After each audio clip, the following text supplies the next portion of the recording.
Capítulo 6. Allison se apretó contra la pared, escuchando la voz de avispa de su tía alejarse por el pasillo. Llevaba su vestido de montar favorito, un bonete atado bajo la barbilla y guantes y una capa para protegerse del frío. Desde que había llegado a Hanson House, 2 semanas antes, no le habían permitido ir más allá de los terrenos circundantes.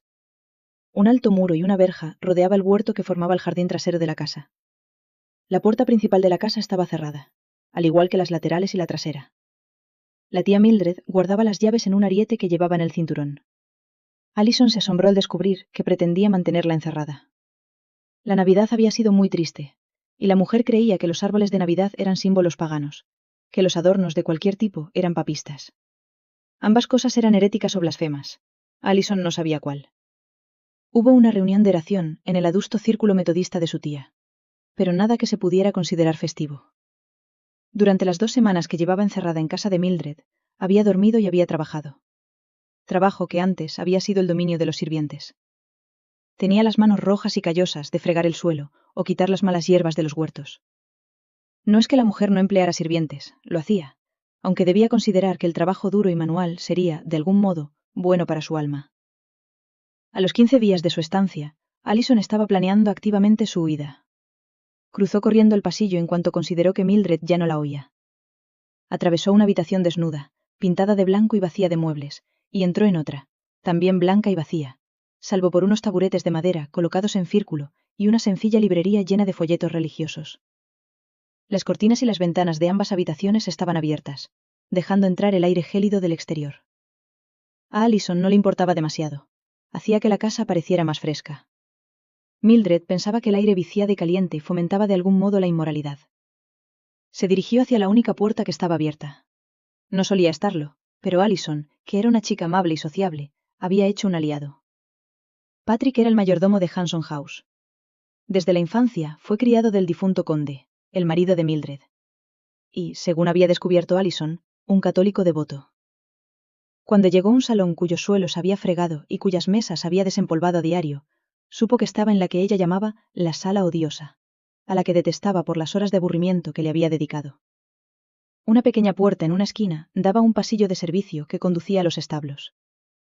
Patrick estaba de pie junto a la puerta, con las llaves en la mano. Era pequeño y redondo, de rostro adusto y cabello castaño ralo.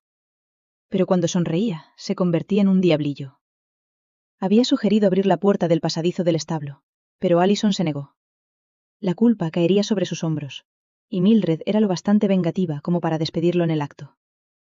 Entonces, el hombrecillo que parecía deleitarse con cualquier oportunidad de desafiar en secreto a su ama, sugirió otra cosa. Miró a su alrededor, y sin mediar palabra, hizo señas a Allison para que entrara en la habitación, y señaló el rincón opuesto a la puertecita. Han sacado la estantería para limpiar el zócalo que hay detrás. Lástima que hayan dejado al descubierto la entrada al antiguo túnel del cura, ¿verdad? Allison sonrió, dirigiéndose hacia donde una librería había sido separada de la pared. Detrás había un panel de madera que sobresalía del muro. Lo empujó con el pie, y se abrió sobre unas bisagras ocultas. ¿Hasta dónde llega?, preguntó. A un establo. Tenga cuidado por si está ocupado.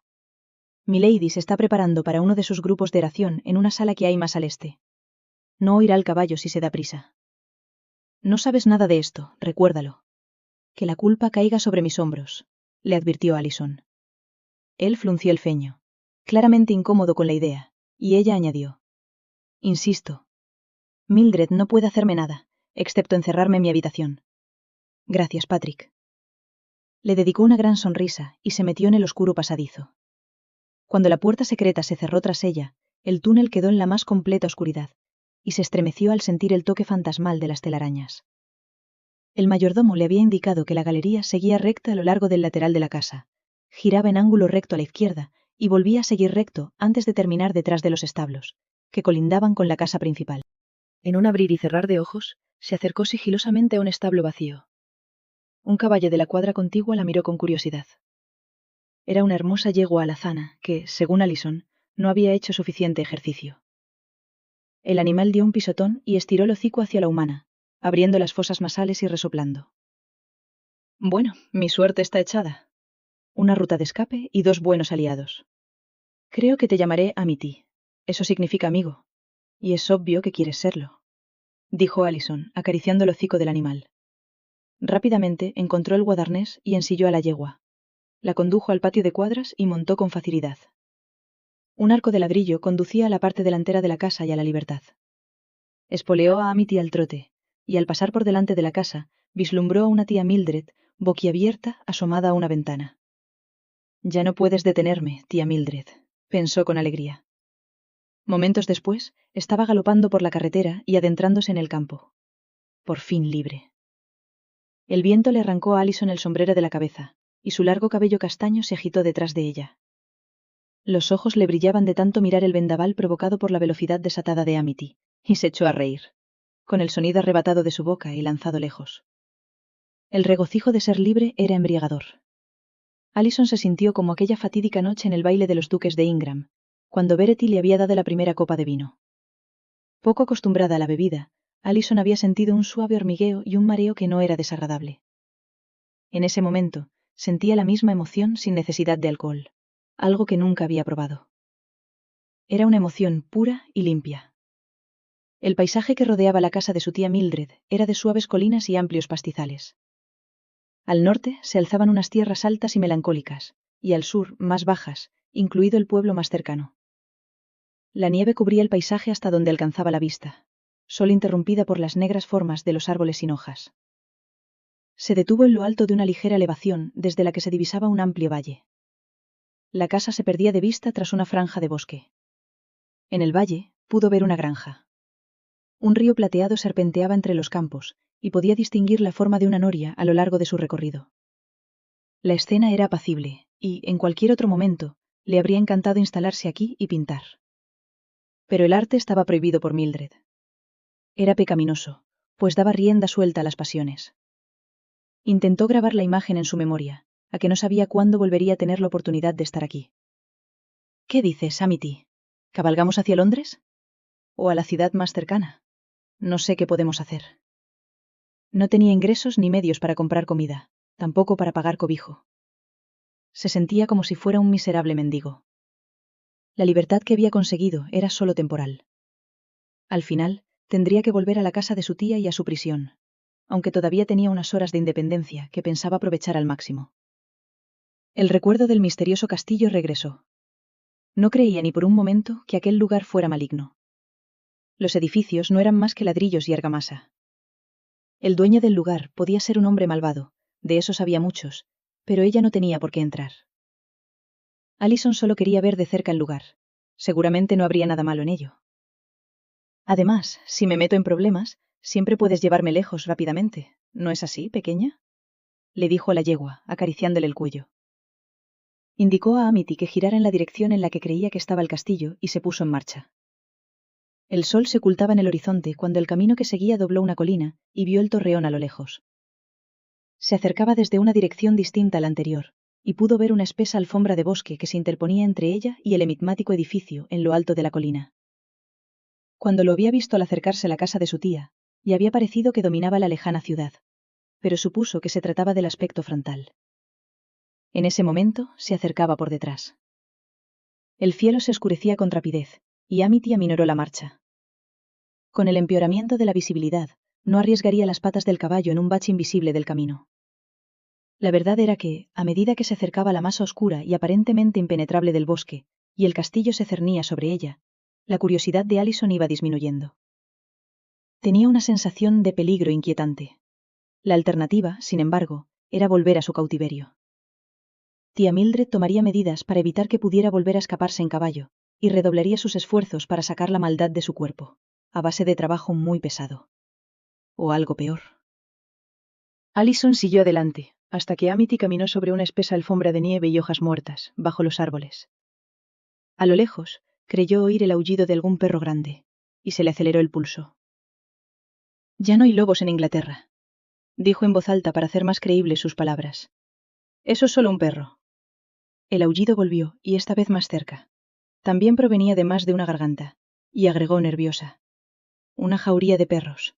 Eso es». La yegua resopló, como si estuviera de acuerdo con ella. Allison se encontró de acuerdo con su montura. La oscuridad bajo los árboles era absoluta, y ya no había camino, ni siquiera senda que seguir. El terreno se inclinaba gradualmente hacia arriba. Desmontó y condujo a Amity por las riendas mientras tomaba con cautela un camino cuesta arriba, apartando la tenaz maleza y las ramas de los árboles. El animal agitó las orejas al oír el sonido de los perros, y sus fosas nasales se agitaron y temblaron. Allison no dejaba de pensar en la casa de su tía, en su escaso mobiliario y en sus aún más escasos pasatiempos. Le esperaban más días interminables de tareas y reuniones de oración. Una pequeña aventura, aunque fuera aterradora, era preferible a eso. Además, estaba en Inglaterra. Nunca se podía correr demasiado peligro en la campiña inglesa. Todo lo que tenía que hacer, razonó, era subir la colina. Los árboles no cubrían la cima, y podría ver el castillo. También habría un camino que bajaría por el otro lado de la elevación, y que podría seguir hasta la casa de su tía. Así que perseveró, caminando hacia arriba, con los pies cada vez más fríos y entumecidos por la nieve. Debía de haber cambiado el viento. De repente, el sonido de los perros era más fuerte, y estaba mucho más cerca. Su olor también debía de ser más fuerte, porque Amity reaccionó con violencia. Se encabritó, dio zarpazos al aire y gritó asustada. Allison fue cogida completamente por sorpresa. El animal estiró con fuerza de su brazo al alzarse sobre sus patas traseras, y una pezuña le rozó el hombro. Al soltar las riendas, cayó al suelo, sin aliento por el impacto. Algo grande y bajo pasó a su lado haciendo que Amity gritara y volviera a retroceder. Le siguió otra forma, gruñendo y ladrando. Fue suficiente para la pobre yegua, que echó a correr ladera abajo, y la noche se tragó el ruido de sus pasos. Allison se apoyó sobre las manos cuando vio aparecer de la oscuridad un brillante par de ojos amarillos. Comenzó un gruñido retumbante y voraz. Apareció otro par de ojos. Luego otro. No se distinguía ningún cuerpo en la oscuridad, solo unos ojos flotantes que avanzaban lentamente, y el gruñido ominoso. Entonces, el suelo desapareció bajo sus manos. En un momento la ladera estaba detrás de ella, y al siguiente estaba cayendo de cabeza. Allison gritó al rodar por una pendiente pronunciada. Algo le golpeó la nuca al caer, una rama de un tronco de árbol. Una luz blanca estalló ante sus ojos. Luego sintió como si se deslizara por una superficie lisa y plana. Incluso rodeada de oscuridad, sentía que el mundo giraba a su alrededor. Sentía náuseas en el estómago, y le palpitaba la nuca. Los ojos amarillos la seguían ladera abajo. Los ladridos de los perros eran profundos y amenazadores. Sonidos de bestias salvajes que avisan de su ferocidad. Pero Allison no podía ponerse en pie. Cada vez que lo intentaba, sus manos o pies patinaban lejos de ella. Estaba tendida sobre hielo, un estanque o arroyo helado. Dos nuevos sonidos penetraron en la niebla que se había apoderado de ella con el dolor de cabeza. Un crujido, como el de un cristal, y la voz de un hombre, profunda e imperiosa. ¿Hay alguien ahí?, consiguió preguntar. ¿Quién? El resto de sus palabras se ahogaron, literalmente. El hielo que había bajo ella cebió, y se sumergió en una negrura glacial. El agua entró en su boca abierta y la engulló.